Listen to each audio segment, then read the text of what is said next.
أعوذ بالله من الشيطان الرجيم بسم الله الرحمن الرحيم إنما الصدقات للفقراء والمساكين والعاملين عليها والمؤلفة قلوبهم وفي الرقاب والغارمين وفي سبيل الله وابن السبيل فريضة من الله والله عليم حكيم صدق اللہ العظیم۔ اللہ تعالیٰ اس آیت میں مصارف زکوٰۃ کو بیان فرما رہے ہیں کہ کن کن کو زکوٰۃ دی جا سکتی ہے۔ تو فرمایا صدقات فقراء کو دیے جا سکتے ہیں، مساکین کو یعنی محتاج لوگوں کو، مفلسوں کو دیے جا سکتے ہیں،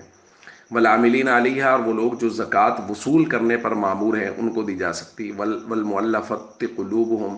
یہ مؤلفۃ القلوب ان کفار کو کہتے ہیں جن کے دل نرم کرنا مقصود ہوں، یعنی ان کو مال و دولت دیا جائے زکوٰۃ وغیرہ تاکہ ان کے دل نرم ہو جائے۔ وفی الرقاب اور جو غلام آزاد کرنے کے لیے زکوٰۃ دی جاتی تھی وہ بھی زکوٰۃ کے مصارف میں سے۔ لیکن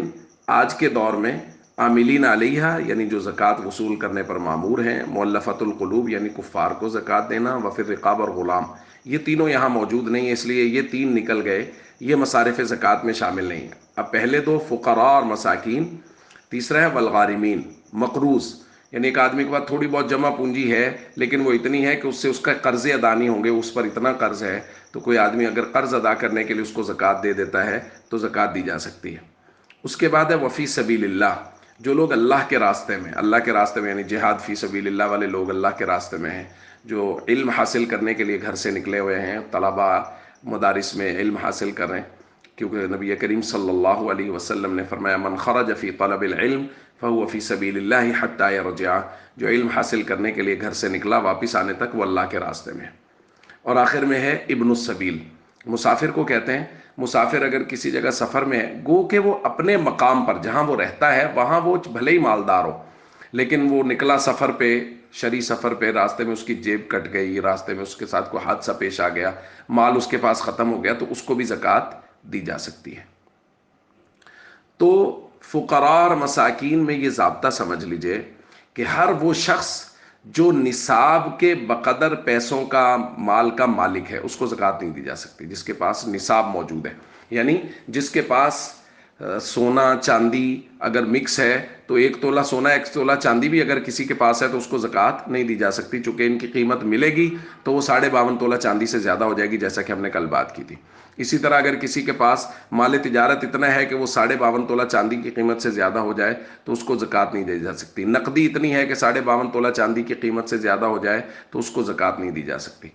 ہمارے یہاں یہ بات بہت معروف ہے کہ ہر بیوہ کو زکوٰۃ دی جا سکتی ہے۔ یاد رکھیے ہر بیوہ عورت کو زکوٰۃ نہیں دی جا سکتی، صرف وہ بیوہ عورت جو نصاب کی مالک نہ ہو، یعنی جس کے پاس تھوڑے بہت پیسے ہوں، 10-20 ہزار 50 ہزار، آج کی تاریخ میں 50-60 ہزار 70 ہزار تک، تاکہ وہ اپنی ضرورت پوری کر سکے، وہ نصاب کی مالک نہ ہو تو اس کو زکوٰۃ دی جا سکتی ہے۔ اگر کوئی بیوہ نصاب کی مالک ہے، اس کے پاس سونا ہے، چاندی ہے، مال تجارت ہے، کچھ نقدی ہے، وہ سب کو ملائیں گے تو 52.5 تولہ چاندی کی قیمت کو پہنچ جائے گا، تو اس بیوہ کو زکوٰۃ نہیں دی جا سکتی۔